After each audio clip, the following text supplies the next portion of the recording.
Christmas carols. And a lot of people here, I'm sure it's their favorite as well.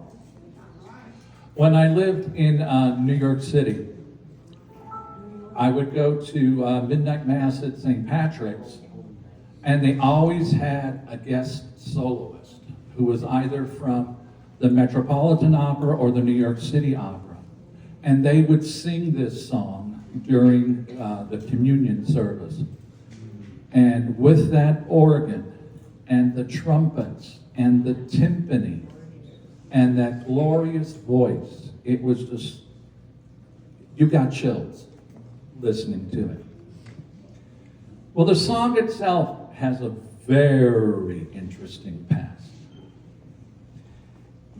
In 1847, a parish priest wanted a new carol to sing at his church for midnight mass. So he commissioned this French poet by the name of Placide Cappeau, Monsieur Cappeau. Monsieur Cappeau was a socialist and a rumored atheist. But his talent was such that the parish priest didn't care. So he wrote a poem in French, and the parish priest said, this is wonderful, but we need music for it. Well, Monsieur Cappeau had a friend who was a composer by the name of Adolphe Adam. Adolphe Adam was a Jew. So here we have one of the most beloved Christmas carols written by an atheist and a Jew.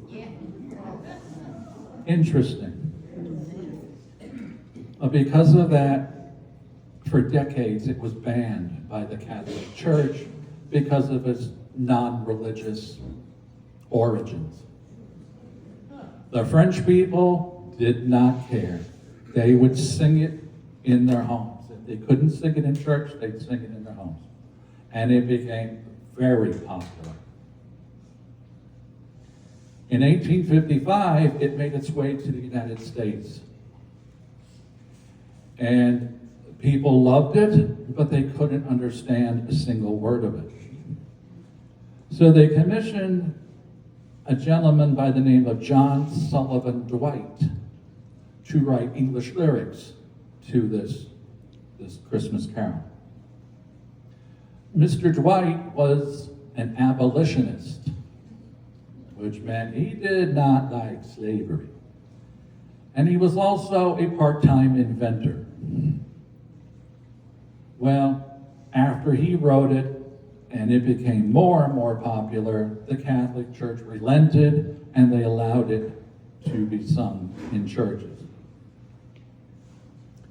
Now remember I said he was an inventor.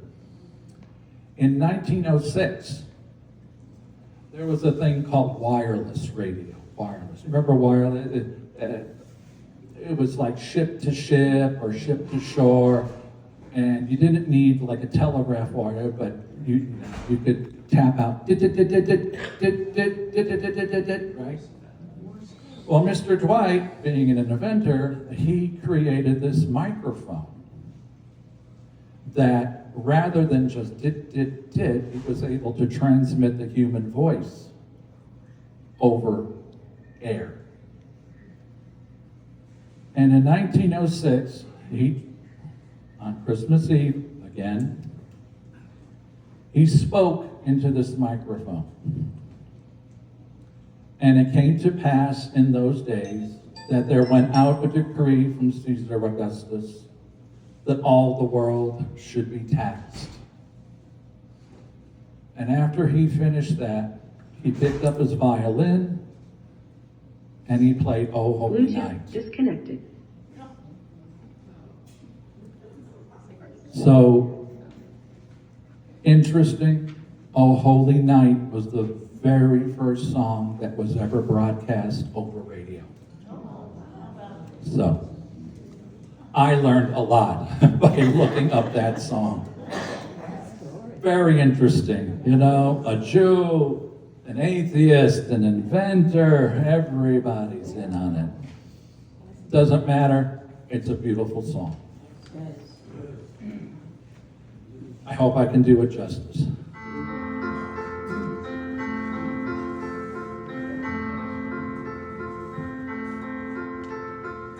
Oh, holy night, the stars are brightly shining.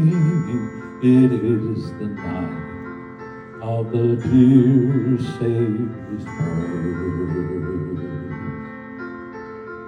Long lay the world in sin and error pining, till he appeared and the soul felt its worth.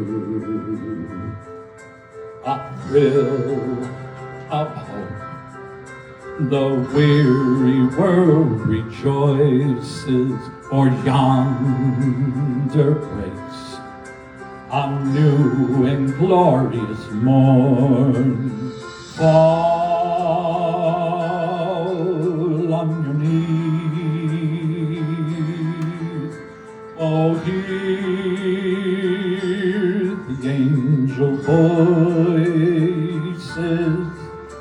oh, night divine, oh, night when Christ was born, oh, night divine,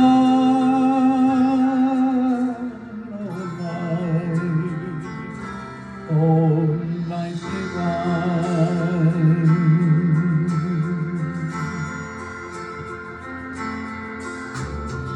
Oh, holy night, the stars are brightly shining. It is the night of the dear Savior's birth.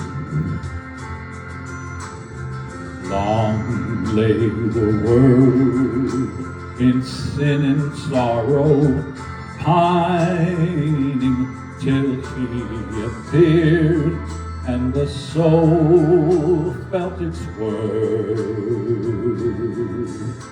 A thrill of hope, the weary world rejoices, for yonder breaks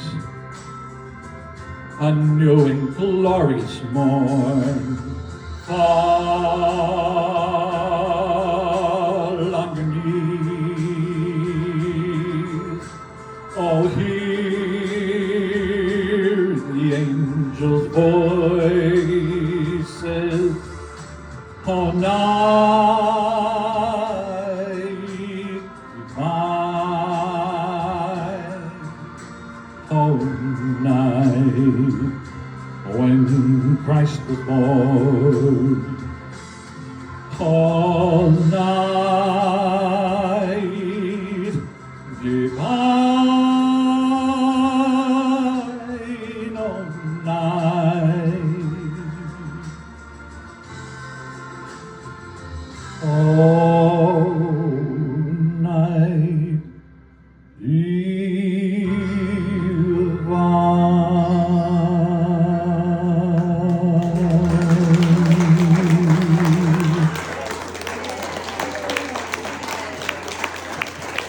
Thank you.